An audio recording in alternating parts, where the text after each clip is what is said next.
Bonsoir. Non, un peu plus de sérieux. Salut tout le monde, c'est Ya 2.0, j'espère que vous allez bien parce qu'en tout cas, moi ça va comme d'habitude. Et aujourd'hui, on se retrouve pour un nouvelle vidéo. Pour vous parler des nouveaux scans, pas des nouveaux parce qu'en fait, je pense que je suis le seul à lire ces scans des chapitre 439. Et attention, de Fairy Tail. Donc ça, c'est pas du tout ce qu'on va lire. Hein. Ça, c'est pas du tout ce que j'ai lu. Parce que ça, c'est le tome 2 et ça, c'est le tome 1. Voilà. Enfin, bref. Alors, j'ai lu le petit chapitre. Et puis, en fait, dans ce chapitre, Erza est devenue, du coup, la 7ème maître de guilde. Après les 1 an qu'ils étaient séparés, ils ont réussi à reformer la guilde, mais ils sont pas beaucoup. Je crois qu'ils sont une dizaine, un truc comme ça. En fait, Erza est devenue la 7ème voilà, le 7ème maître de guilde, voilà. Et puis en fait, Mess décide, j'ai vraiment un problème en ce moment, décide de lui montrer Lumen Histoire. Donc, si vous avez vu les épisodes de Tartaros, vous savez qu'est-ce que c'est Lumen Histoire. Je vais le dire, vous inquiétez pas. Lumen Histoire, c'est juste Mavis, la fondatrice de Fairy Tail, pour ceux qui ne savent pas. Ah oui, pour ceux qui savent pas, regardez les épisodes avant de... Parce que là, en fait, c'est un petit peu, tu vois. Mavis, dans du cristal. Et en fait, elle est toujours vivante. Voilà. Illogique. J'ai pas compris au début. Enfin bref, revenons sur notre chapitre 439. Du coup, dans ce chapitre, Mest va montrer une nouvelle histoire à Erza, vu que c'est la nouvelle maîtresse de la guilde. Mais comme par hasard, ils seront pas tranquilles, non, jamais. Comme tout le temps, hein, de toute façon, c'est toujours les mêmes. Gray, Natsu, Wendy et la Lucie.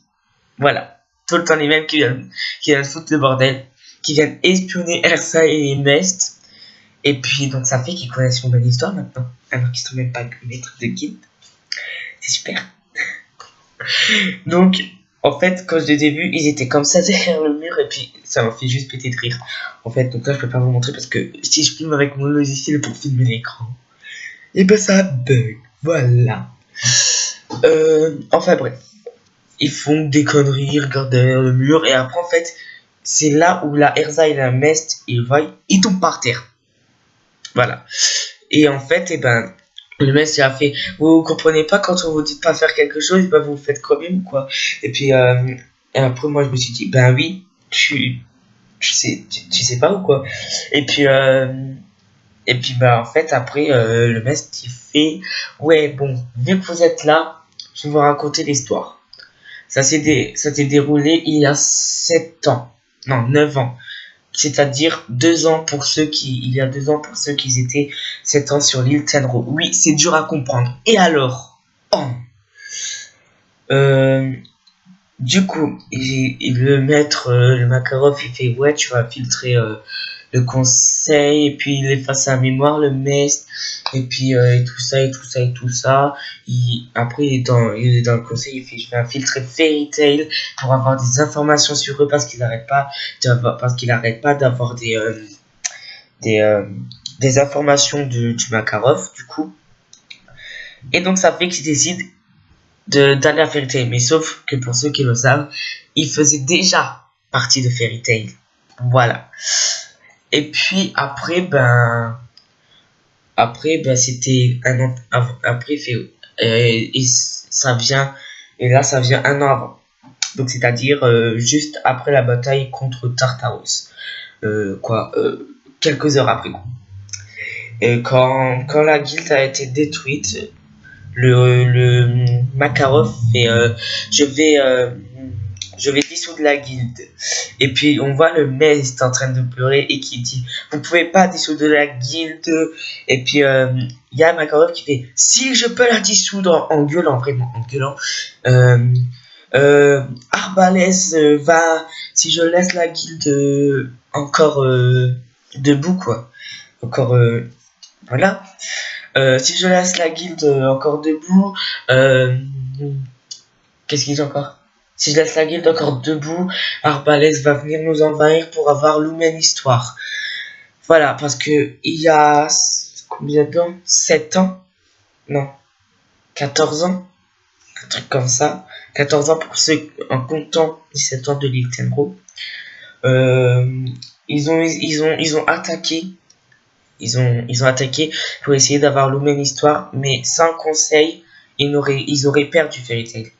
Et puis il y a Mess qui fait oui, mais vous pouvez toujours laisser la guilde ouverte, on peut se battre même si le conseil n'est plus là. Et puis il y a Macarol qui fait non, c'est pour protéger mes enfants, vu que pour lui ces mages de sa guilde sont ses enfants. Voilà. Et puis du coup ça fait que Makarov fait, si vu qu'il n'y a plus de conseil, ça laisse le choix dans ça, ils vont forcément attaquer Arbalès. Et donc ça fait que Mest il a fait les yeux bien gros de ses ronds. Et puis il fait ouais, je comprends et tout ça. Et puis et puis après, il dit ouais, je comprends. Et après, Makarov il fait donc je vais aller à Arbalète pour essayer de les retarder plus pour le même histoire. Et après, il fait c'est mon devoir de parent. Et puis c'est comme ça que s'achève le chapitre 439. Donc moi, après, sur une note sur 10 ce chapitre, je mettrai 7. Ce n'était pas le meilleur chapitre qu'il y avait parce qu'on voit pas de combat. Tout ce qu'on voit, c'est Lumen Histoire, même si on l'avait déjà vu avant. Et on voit un peu tous les membres de la guilde. Et puis le passé de Mest. Donc, voir un peu tous les membres de la guilde, moi je mettrais ça à 4 parce que c'est déjà bien de voir tous les membres. Moi j'aime bien tout le monde. Donc ça fait que, voilà, moi je mets un 4. Et puis pour le passé, je mets un 2. Vu qu'on voit, enfin, d'accord, je mets un 1. Donc ce qui fait 7. Voilà. Youhou. Donc c'était mon petit résumé de chapitre en gros. Voilà. Et c'était mon avis aussi dessus sur Fairy Tail. Donc du coup, en attendant la prochaine vidéo, je vous dis portez-vous bien. Ciao tout le monde.